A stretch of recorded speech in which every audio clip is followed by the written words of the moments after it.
What's up, guys? Welcome back to The Right Side, and welcome to another episode of The Right Report. So the first thing I want to talk about that isn't exactly news, but instead more of an observation I've been seeing, is the reaction surrounding the UnitedHealthcare CEO being assassinated. Um, the most, I guess I would say, concerning thing to me is how many people are kind of excusing what happened and excusing the assassin who killed him, murdered him, saying he denied a lot of people's claims and he either directly or indirectly led to thousands of people being murdered because of his insurance company and all that kind of stuff. And I want to be very upfront about this. Nobody should be excusing or anything close to that when it comes to this kind of a situation. Vigilante justice is not a moral form of justice. It's not. I know a lot of people, for example, have mixed feelings when it comes to a victim, getting back at their abuser, things like that. But we also have to remember at the end of the day, whether it's a father protecting his daughter or whatever it is, that we may be like, whatever, justice was served that day, things like that. We all share an underlying assumption, an agreement, an implication that vigilante justice, while incorrect and wrong and not how we should enact justice, sometimes it leads to outcomes that we may like or we may feel is just, but that does not make them correct. No matter if you think that a company is bad in terms of their insurance claims, things like that, that doesn't matter. Okay, he's an innocent man. He has a family. He's just like you and me. He has the same moral value as you and I. He does not deserve to have this done to him for the reasons provided.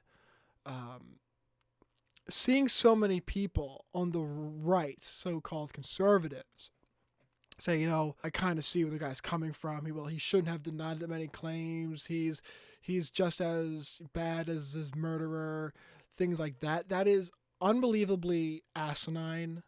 It is cruel. It is terrifying to see so many people take that route. Because on a side note, these people, a lot of people, honestly, would look at these types of healthcare CEOs, health insurance CEOs, and say, oh, they're responsible for countless murders and deaths on their hands. But they also wouldn't credit them for the lives that they do save. For health insurance providers, it's, there's no winning, it seems like, for them, because they get blamed when they deny claims that they cannot afford, and they also do not get the credit if their services save someone's life. It turns health insurance as an industry into a truly thankless job. Again, they don't get credit for what they do right, but then they get shot in the streets for when they do wrong. This is not how we go about corruption in a system. This is how third world countries enact their what they call justice. This is not how it ought to be done. I can't get it out enough how disgusting this is. This is not how you make your voices heard. You don't assassinate CEOs because you don't like their business practices, especially when it comes to something like healthcare and insurance claims. That is ridiculous. He's not like a drug trafficker. He's not a sex trafficker where he's ordering people to do this and that and is raping and is pouring drugs into a country. He's trying to provide a service to his customers, and I feel it's very tough, both financially and morally and ethically. Is very tough. A lot of people want these health insurance providers to operate as charities when they forget that these are for-profit companies that are trying to balance that. If you want an entity that will provide a service with no regard for the bottom line, then join a nonprofit charity insurance provider. But assuming and bashing these companies for not acting like charities is ridiculous. And what's even more ridiculous is choosing that or deciding that assassinating someone is the right course of action.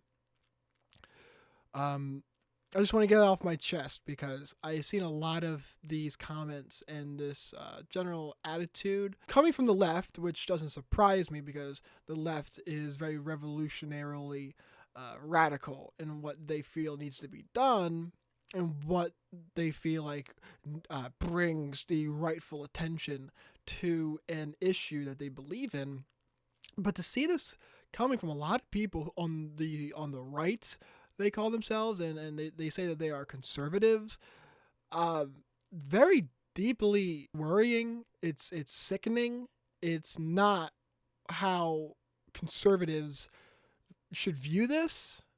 We're in the year 2024, almost 2025, and we're debating whether or not it is morally okay to assassinate someone. A CEO, because they may run an insurance company in an industry that's known for tough decisions. Listen, the radicalization of the left has caused us to debate things that a lot of us never thought we'd have to debate before. But debating whether or not assassinations is a legitimate form of justice is not a debate we should be having. And the fact that we are having this debate is what I'm afraid is a sign of a much deeper issue that I hope that we aren't too far along to reach to kind of reverse. This type of violence should not be normalized.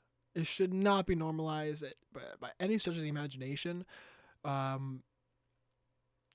It's just as cruel as someone who commits a school shooting or a mass shooting. These things should not be normalized, let alone should they be cheered and excused and backed up by some sick moral rationalizing on the part of the left and some on the right. So, and at the end of the day, what happened to the UnitedHealthcare CEO is tragic, and the reactions have been even more sickening, to say the least. He was a human being, family, in a tough industry, did not deserve to be assassinated the way he did at all. And all those people who made excuses and supported the assassin should take a very hard look in the mirror as to what side they are supposedly on. The next order of business is that Time magazine named Donald Trump as the Person of the Year 2024. Honestly, I'm not really sure if there's a person ever who deserved an award like this. Perhaps Barack Obama in 2008, maybe. We talk about a guy who was cast off in 2020 after January 6th and campaigned for like 2 years straight, practically. And then nearly had his brains blown out on national television in front of the world. Survived one attempted assassination, and one was caught ahead of time. he was put through everything. He was indicted, all of the drama he had to deal with leading up to the election, and after the election, after winning all 7 battleground states in the popular vote, all federal charges are dropped. This Donald Trump has been through more in the past year than a lot of people maybe have in modern U.S. history.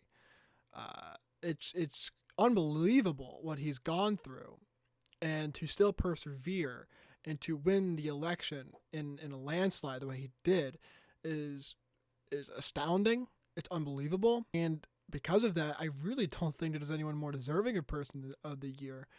But it does kind of underscore the fact that Donald Trump does have a political mandate to everyone who voted for him, that helped him win the popular vote, to make the lives of the people in this country better, through the border, through the economy, through social policy, through foreign policy, through all the avenues in which the president affects our daily lives. Donald Trump is a Republican president who has the likes of Tulsi Gabbard, RFK, Elon Musk on his team.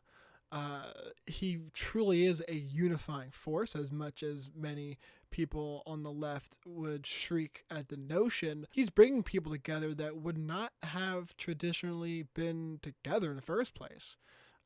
He's bringing Republicans and Democrats together. He's bringing the moderates together. And he's doing it despite everything else. He's doing it despite the legal problems. He's doing it despite the physical threats to his body and well-being. And for that, I think that Time naming him as Person of the Year is, if nothing else, a small bit of the credit that he deserves for everything he's gone through. And if for nothing else, also, it's proof that Time is not completely lost in the TDS. They at least gave him the airtime to put him on the cover of the magazine. So Donald Trump, Person of the Year, probably the most deserving person to get the award in some time, perhaps decades. So congratulations, Donald Trump, and we're all looking forward to January 20th. I hope you guys enjoyed the video. If you did, hit the like button. If I support and help the channel grow, become a member, subscribe, ring the bell so you're updated with all my uploads. Finally, whether you agree or disagree, leave your thoughts in the comment section below. I look forward to engaging with you guys in respectful and thoughtful discussions. With that said, see you guys next video. See ya.